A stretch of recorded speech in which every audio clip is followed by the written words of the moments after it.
Claro. Bom, primeiro, assim, não é demais fazer esse cumprimento, professor Adnilson, um, um grande amigo, e como que a gente revisita as nossas próprias trajetórias desse fazer a ciência. Eu lembrava quando eu estava relendo o trabalho da Neidinha, daquele nosso artigo que a gente publicou falando sobre desenvolvimento como uma violação de direitos humanos nos anos 1950. Lembra, Denilson, que a gente publicou esse artigo? Isso, e exatamente como, inclusive,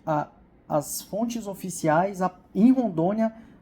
a época Território Federal do Guaporé, apagavam os indígenas. E isso aqui como um processo até confessional, o professor Josué, por quanto tempo eu tive vergonha de olhar para ele, porque eu abandonei um programa de doutorado e abandonei por razões muito semelhantes às que quase levaram a esse processo de ruptura da Neidinha.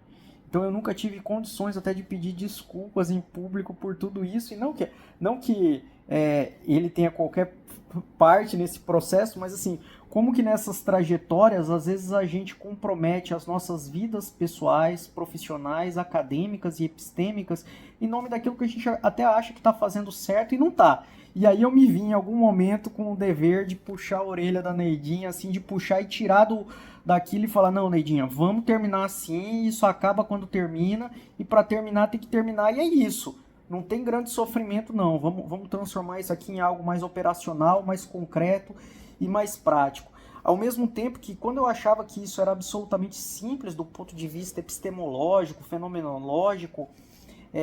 cada vez que eu me debruçava sobre alguma folha do projeto da Neidinha, eu via que a gente tem um dever aqui, Xênia, Ederson, Gustavo,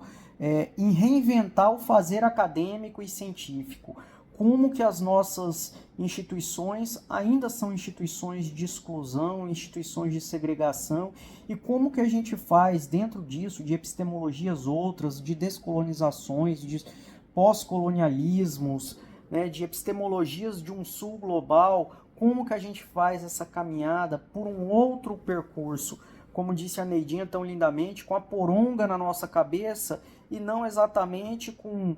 os luminares, talvez, da ciência etnocêntrica, eurocêntrica, capitalista, burguesa, oligárquica e aristocrática, que tanto contaminou e infectou as nossas formas de olhar, de pensar, de raciocinar e até de exprimir os sentimentos. Olha a riqueza disso que a Neidinha falou, que ela não pode exprimir, mesmo no ambiente científico, aparentemente libertário e revolucionário das hostes universitárias, ela não pode exprimir as formas que ela amou e que tantos indígenas amaram. E que tantos de nós aqui, sob os mantos das hipocrisias, do tradicionalismo, da moralidade burguesa cristã, também amamos e seguimos fingindo. E quanto de ciência belíssima tem a ser feita, desfeita, refeita, reinventada e não é feita por esse temor, por esse medo, por essa angústia. E quanto é deixado de ser dito, de ser reescrito, de ser falado sobre outras vozes, sobre outros olhares, sob outros olhares, com outros olhares, por conta dessa hipocrisia, dessa moralidade cretina, e que precisa ser vencida. Então não era um trabalho operacional, prático, concreto, direto e objetivo fazer essa escrita do trabalho da Neidinha, como ainda não vai ser o fechamento dessa tese doutoral. É realmente uma imersão com a poronga na cabeça, com machete na mão, desbravando formas outras nessa selva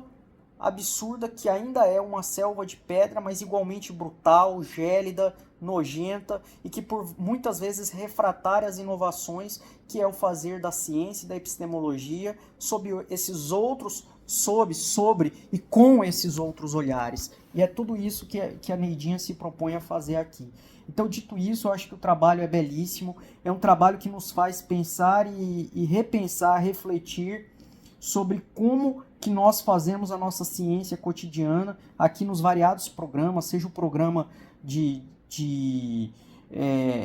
geografia, o programa de políticas públicas que eu estou envolvido, sobre como que nós fazemos as nossas censuras e autocensuras, as nossas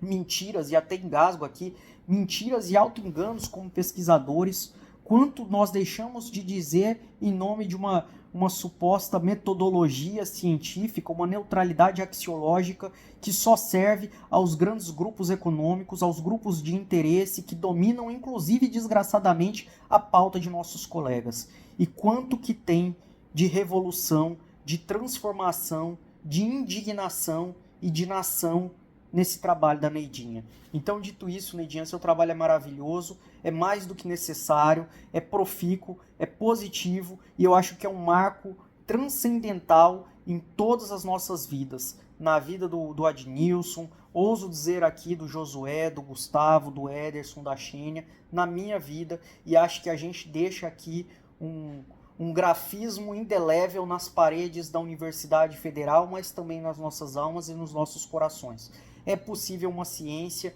com pessoas de verdade, com pessoas autênticas, com pessoas que não seguem o paradigma e o parâmetro etnocêntrico, eurocêntrico, capitalista das grandes corporações e da reprodução do capital, que não é reprodução de nada, é só produção de morte e destruição. Parabéns, Neidinha.